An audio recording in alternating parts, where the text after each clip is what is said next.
সুপ্রিয় দর্শক, আসসালামু আলাইকুম। আপনাদের সবাইকে স্বাগত জানাচ্ছি এখনকার আলোচনায়। আপনাদের সঙ্গে আছি আমি সিরাজুল ইসলাম। দর্শক, রাতের ভেতরে অনেক ঘটনা ঘটে গেছে। যেমন সৌদি আরবের পঞ্চম বৃহত্তম তেল স্থাপনায় হামলা চালিয়েছে ইয়েমেনের হুতি সমর্থিত সামরিক বাহিনী। এর পাশাপাশি সৌদি আরবের আসির প্রদেশের আভা শহরের কাছে অবস্থিত আরেকটি বিমান ঘাঁটি খামিস মুশাইদ, এই খামিস মুশাইদ বিমানবন্দরে হামলা চালিয়েছে ইয়েমেনিরা। এর আগে সৌদি আরব ইয়েমেনের হুদাইদা সমুদ্র বন্দরে হামলা চালিয়েছিল। এদিকে ইরানের পক্ষ থেকে নতুন করে ঘোষণা করা হয়েছে। গতকাল খাতামুল আম্বিয়া হেডকোয়ার্টার্সের কমান্ডার জেনারেল আবদুল্লাহি বলেছেন যে একজন ইরানি নাগরিক নিহত হলে তার বিপরীতে একজন মার্কিন সেনাকে হত্যা করা হবে। মানে ইরানের পক্ষ থেকে মারাত্মক রকমের প্রতিশোধের ঘোষণা দেওয়া হলো। ইরানের প্রেস টিভি আরেকটি খবর দিয়েছে যে কাতারের আল উদেইদ বিমান ঘাঁটির পাশাপাশি সংযুক্ত আরব আমিরাতের আল জাফরা বিমান ঘাঁটি খালি করা হয়েছে। অর্থাৎ মার্কিন সেনাদেরকে, মার্কিন বিমান বাহিনীকে এখান থেকে সরিয়ে নিয়েছে। এ দুইটা খালি। এপাশে আরেকটি সূত্র থেকে খবর পাওয়া গেল কুয়েত এবং বাহরাইনের বিমান নাকি ইরানের বিরুদ্ধে হামলায় অংশ নিয়েছে এবং সেই বিমান কুয়েত আর বাহরাইনে না নেমে সেই বিমান অবতরণ করেছে সংযুক্ত আরব আমিরাতে। এই ঘটনার পর আসলে ইরান কি প্রতিক্রিয়া ব্যক্ত করে এবং কি হয় পরিস্থিতি, সেটা কিন্তু এখন অনেক বড় প্রশ্ন হয়ে দাঁড়ালো। সুপ্রিয় দর্শক, ইরান এবং আমেরিকার মধ্যে যখন এই রকমের একটা চরমতম অচল অবস্থা, হরমুজ প্রণালী কলাপস, বাব আল মানদেব প্রণালী কলাপস, তখন পাকিস্তান ইরান এবং আমেরিকার প্রতি আহ্বান জানিয়েছে যে ইসলামাবাদ সমঝোতা স্মারক সই হয়েছিল সেইটাতে আবার ফিরে আসার জন্য। এবং এই কাজে পাকিস্তান বিশেষ একটি দেশকে সম্পৃক্ত করার চেষ্টা করছে। কোন সেই দেশ, এই সমস্ত নিয়ে আমি বিস্তারিত আলোচনা করব আজকের ভিডিওতে। আশা করি আপনারা সঙ্গেই থাকবেন। আর ভিডিওটি যদি ভালো লাগে তাহলে লাইক, কমেন্ট, শেয়ার করবেন এবং চ্যানেলটি সাবস্ক্রাইব করে সাথেই থাকবেন। দর্শক, চলুন বিস্তারিত আলোচনা করি। প্রথম আলোচনা আমরা ইয়েমেন সৌদি ক্রাইসিস দিয়েই শুরু করি। সৌদি আরব গতকাল ইয়েমেনের আল হুদাইদা সমুদ্র বন্দরে হামলা চালিয়েছিল। একদম দক্ষিণ পশ্চিমাঞ্চলীয় সমুদ্র বন্দর, লোহিত সাগরে অবস্থিত এটা। এই সমুদ্র বন্দরে হামলা চালিয়েছে সৌদি আরব। কেন?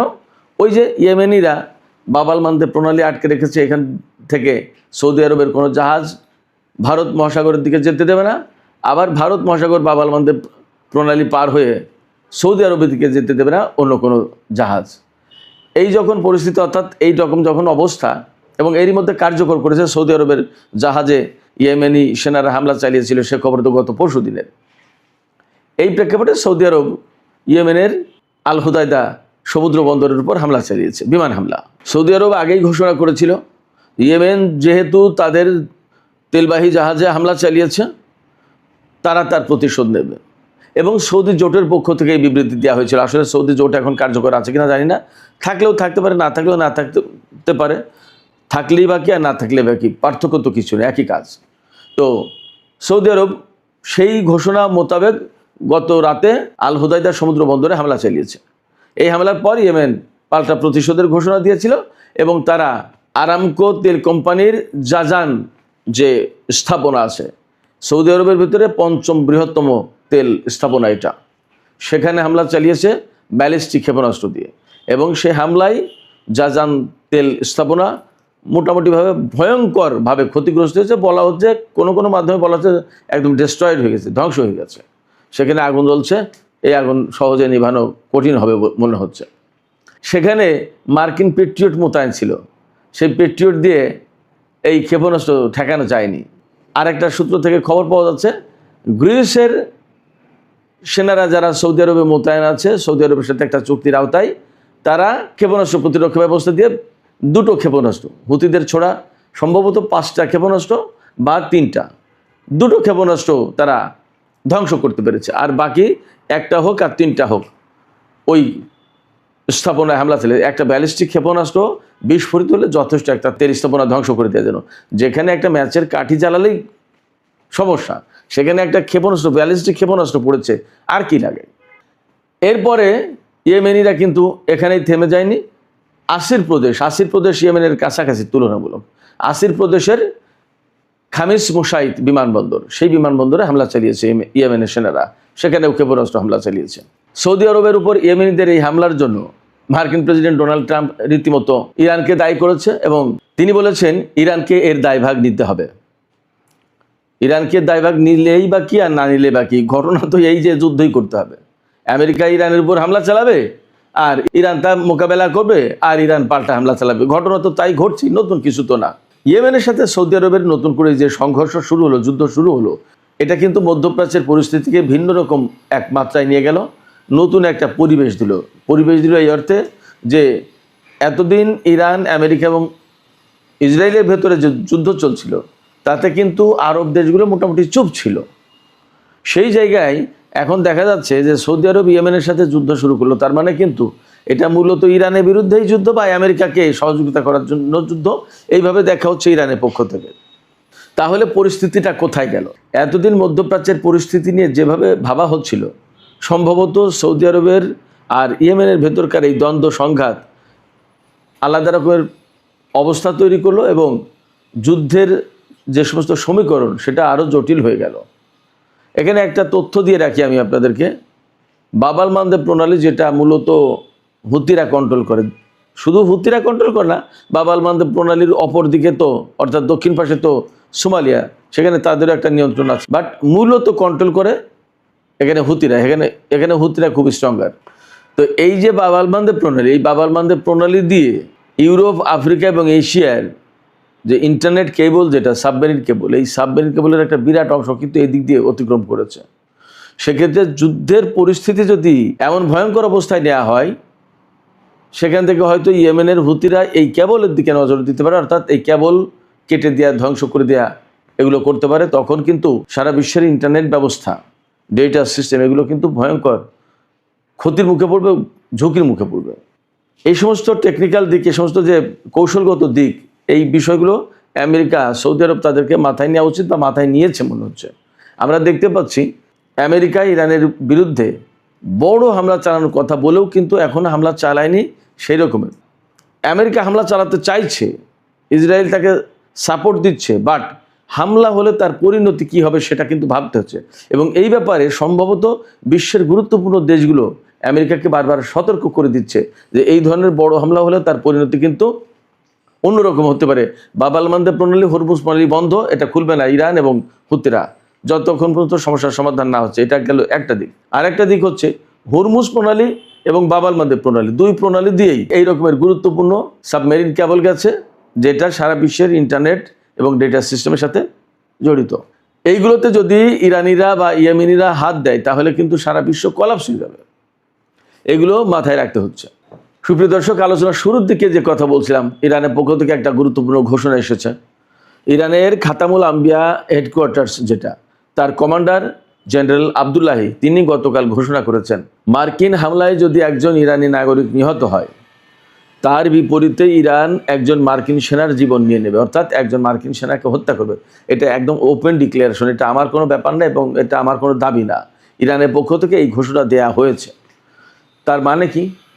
তার মানে হচ্ছে ইরান এই যুদ্ধের ব্যাপারে আরও অনেক বেশি শক্তিশালী অবস্থানে চলে গেল, শক্ত অবস্থানে চলে গেল। অর্থাৎ আমেরিকাকে আর কোনো মতে ছাড় দেওয়ার ইচ্ছা তাদের নেই, ছাড় দেওয়ার মানসিকতা ইরানি সেনাবাহিনীর ভেতরে এখন আর নেই, সেটা কাজ করছে না। তার আগে ইরান ঘোষণা করেছিল যে ইরান এখন যুদ্ধের নীতিতে চোখের বদলে চোখ এটা অনুসরণ করবে, অর্থাৎ যেরকম ক্ষতি ইরানও সেই রকম শত্রুপক্ষের উপরে সেরকম ক্ষতি করে দেওয়ার চেষ্টা করবে। এর জবাবে আমেরিকার পররাষ্ট্রমন্ত্রী মার্কো রুবিও বলেছিলেন যে ইরান তো চোখের বদলে চোখ নেবে আর আমরা চোখের বদলে মাথা নেব। তার মানে আমেরিকা আরও হত্যাকাণ্ড বেশি চালানোর ঘোষণা দিয়েছিল। তারপরে ইরানের খাতামুল আম্বিয়া হেডকোয়ার্টার্সের যিনি কমান্ডার জেনারেল আবদুল্লাহি বলছেন যে একজন ইরানি নাগরিক নিহত হলে একজন মার্কিন সেনাকে হত্যা করা হবে। এবং সম্ভবত এই কথা বলার সুযোগ পাচ্ছে ইরান এই জায়গা থেকে মধ্যপ্রাচ্যের ঘাঁটিগুলো কিন্তু একদম ঝরঝরে করে দিয়েছে।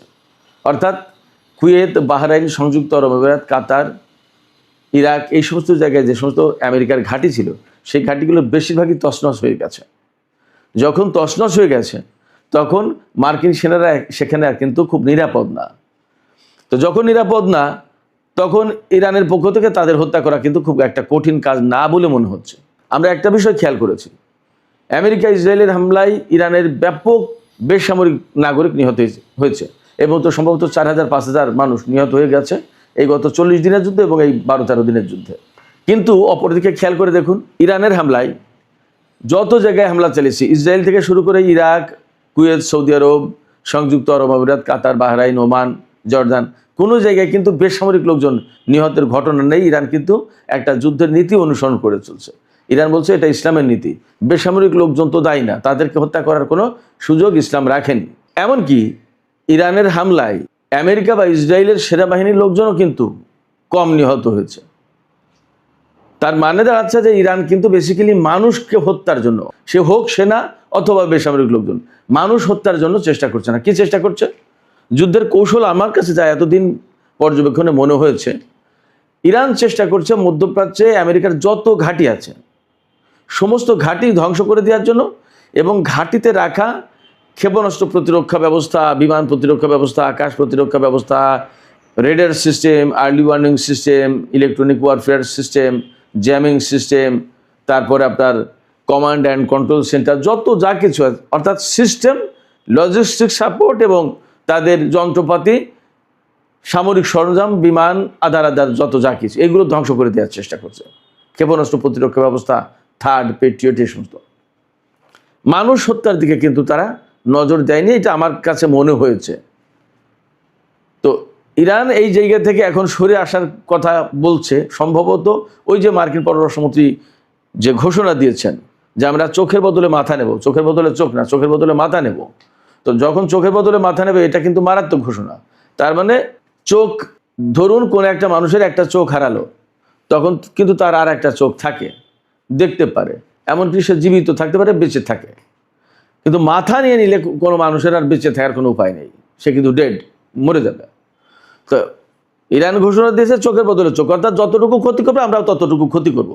আর আমেরিকা বলছে কি যে তারা চোখের বদলে চোখ নেবে, আমরা চোখের বদলে মাথা নেব, তার মানে প্রাণহানির ঘটনা ঘটাবো। এই জায়গায় এখন ইরান বলছে যে ব্যাপারটা যদি এমন হয় যে একজন ইরানি নাগরিক নিহত হচ্ছে, তাহলে আমরা একজন আমেরিকান সেনাকে হত্যা করব। অর্থাৎ দুই পক্ষ কিন্তু একেবারে মুখোমুখি অবস্থানে দাঁড়িয়ে গেল মানুষ হতাহতের ব্যাপারে। এবং আমি আগেই বলেছি যে ইরান সম্ভবত এই ঘোষণা দেওয়ার সুযোগ পাচ্ছে, মধ্যপ্রাচ্যে মার্কিন ঘাঁটিগুলো একদম নাজুক অবস্থায় পড়েছে। এই কারণে এই জায়গা থেকে নতুন একটা খবর হচ্ছে, আমি গত 2 দিন আগে বলেছিলাম যে কাতারের আল উদেইদ বিমান ঘাঁটি থেকে বিমান সেনাদেরকে সব সরিয়ে নিয়েছে। নতুন খবর হচ্ছে শুধু আল উদেইদ বিমান ঘাঁটি না, আল জাফরা বিমান ঘাঁটি, অর্থাৎ যে সংযুক্ত আরব আমিরাতের মার্কিন সবচেয়ে বড় ঘাঁটি, এই আল জাফরা বিমান ঘাঁটি, সেখান থেকেও বিমান এবং সামরিক বাহিনীর লোকজনকে সরিয়ে নেওয়া হয়েছে। দুটো কারণ হতে পারে। একটা কারণ হচ্ছে যে এই সমস্ত জায়গায় সেনা, বিমান, এই সমস্ত রাখলে, আর ইরানের উপর যদি আমেরিকা যে বৃহৎ হামলা চালানোর পরিকল্পনা করছে, মধ্যপ্রাচ্যে 100 রিফুয়েলিং ট্যাঙ্কার বিমান রেখেছে ইরানের উপর ভয়াবহ হামলা চালাবে বলে, যদি সেই হামলা চালায় তাহলে ইরানও পাল্টা হামলা চালাবে এবং এই সমস্ত বিমান ঘাঁটি একেবারে তছনছ করে দেবে, ধ্বংস করে দেবে। আমার দৃষ্টিতে এখনও ইরান নিয়ন্ত্রিত যুদ্ধ করছে, অল্প অল্প অল্প করে। কিন্তু আমেরিকা যখন একদম চূড়ান্ত যুদ্ধ শুরু করবে, ওই রকম ভয়াবহ হামলা চালাবে, তখন ইরানও কিন্তু একইভাবে হামলা চালাবে। তাহলে এখানে প্রচুর সংখ্যক বিমান এবং সেনা নিহত, হতাহত হওয়ার সম্ভাবনা, আশঙ্কা আছে। সেই জায়গা থেকে এদেরকে সরিয়ে নিচ্ছে, এটা একটা কারণ হতে পারে। আর একটা কারণ হতে পারে যে ইরানের হামলার মুখে আসলে এই ঘাঁটিগুলো আর তো আস্ত থাকছে না, সেক্ষেত্রে সমস্ত বিমান, সেনা, এগুলো সব মারাত্মক নিরাপত্তাহীনতার মধ্যে পড়েছে। অতএব ধীরে ধীরে ধীরে ধীরে এদেরকে সরিয়ে নেওয়াই ভালো। এখানে আমি একটা কনক্লুশন টানতে চাই এইভাবে, যে আমেরিকা যে কারণেই সরিয়ে নিক না কেন, মধ্যপ্রাচ্যে যে পরিস্থিতি তৈরি হয়েছে, তাতে কখনো মধ্যপ্রাচ্যের দেশগুলোর কাছে আমেরিকা আর এই অবস্থা তৈরি করতে পারবে না যে আমেরিকার নিরাপত্তা ব্যবস্থার উপরে ভরসা করা যায়। এবং যদি মধ্যপ্রাচ্যের এই সমস্ত ঘাঁটি আমেরিকাকে ছেড়ে চলে যেতে হয়, তাহলে এই সমস্ত ঘাঁটিতে আমেরিকা আর সহজে ফিরে আসতে পারবে কিনা সেটা নিয়ে সন্দেহ আছে। এরই মধ্যে আমি কিন্তু বলেছি, বিভিন্ন সামাজিক মাধ্যমে এই ফুটেজ ছড়িয়ে পড়েছে, বাহরাইন, সংযুক্ত আরব আমিরাত, সৌদি আরব, বিভিন্ন জায়গায় সাধারণ লোকজন বিক্ষোভ করছে আমেরিকার ঘাঁটি থাকার ব্যাপারে। তো সামগ্রিক প্রেক্ষাপটে যুদ্ধের চূড়ান্ত একটা অবস্থায় মনে হয় পৌঁছে গেছে, প্রস্তুতি দুই পক্ষেরই আছে। এবং এর প্রেক্ষাপটে আমি আর একটা ভিডিও দেখলাম, যেখানে বলা হচ্ছে মাটির নিচেই, ইরানে মাটি তো আসলে এরকম আমাদের মতো নরম মাটি না, সব পাথুরে মাটি, পাহাড় তো পুরো দেশটাই পাহাড়ের উপরে, খুব কমই সাধারণ মাটি, চাষবাসের মাটি আছে খুব কম। তো সেই মাটির নিচেই 600 মিটার গভীরে, 600 ফুট না, 600 মিটার গভীরে ইরানের গোপন বিমান ঘাঁটি আছে, যেখানে বিমান রাখা আছে ইরানের সমস্ত যুদ্ধ বিমান। সেই যুদ্ধ বিমানগুলো এখন প্রস্তুত অবস্থায় দেখা যাচ্ছে, সেখানে প্র্যাকটিস চলছে। যে কোনো সময় ইরান হামলায় ব্যবহার করবে এই সমস্ত বিমান। দুটো ভিডিও দেখলাম আমি। একটা ভিডিও হচ্ছে এই গোপন ঘাঁটিতে বিমানের প্র্যাকটিস, বিমান আসছে যাচ্ছে এরকম। আর একটা ভিডিও ফুটেজ দেখলাম যে ইরানের ফ্যান্টম বিমান দিয়ে পারস্য উপসাগরের এলাকায় টহল দেওয়া হচ্ছে।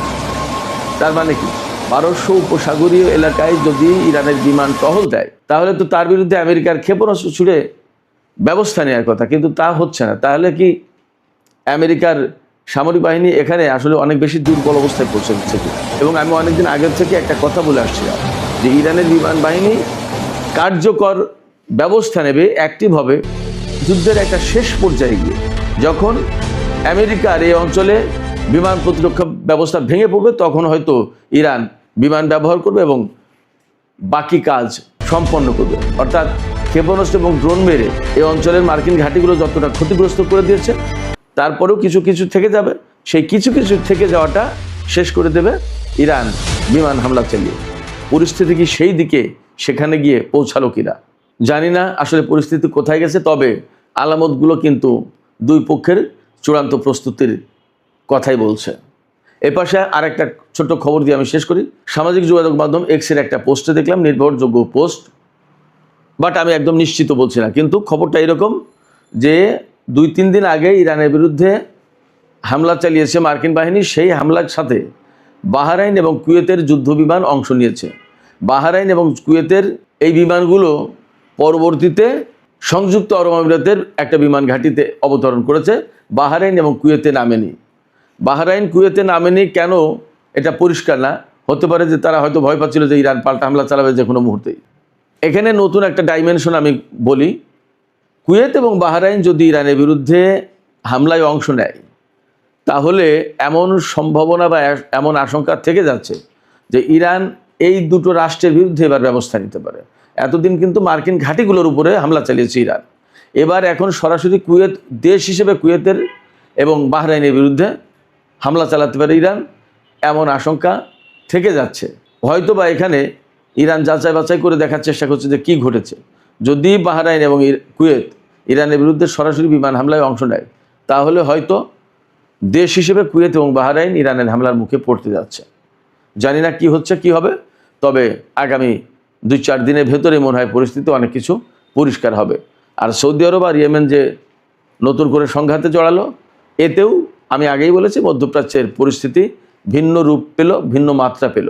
দেখা যাক আসলে পরিস্থিতি কোথায় গিয়ে শেষ হয়। সুপ্রিয় দর্শক, এখনকার আলোচনা এখানে শেষ করতে চাইছি। আলোচনা শেষের আগে আমি আপনাদের কাছে জিজ্ঞেস করতে চাই, আপনাদের মতামত জানার চেষ্টা করছি যে এই যে সৌদি আরব এবং ইয়েমেন নতুন করে যুদ্ধ সংঘাতে জড়ালো, এটা কতটা মধ্যপ্রাচ্যের মুসলিম দেশগুলোর স্বার্থে হলো, নাকি এটা বেসিক্যালি আমেরিকা ইসরায়েলের স্বার্থ সংরক্ষণ করবে? অর্থাৎ এই যুদ্ধ থেকে কি আলটিমেটলি আমেরিকা লাভবান হবে নাকি মধ্যপ্রাচ্যের দেশগুলো লাভবান হবে? কি মনে হয় আপনাদের? আপনাদের মতামত কমেন্টে জানাতে পারেন। আর ভিডিও ভালো লাগলে লাইক কমেন্ট শেয়ার করবেন এবং চ্যানেলটি সাবস্ক্রাইব করে সাথেই থাকবেন। দর্শক, এখনকার মতো আলোচনা এখানেই শেষ করতে চাইছি। আপনারা অনেক অনেক ভালো থাকুন। আল্লাহ হাফেজ।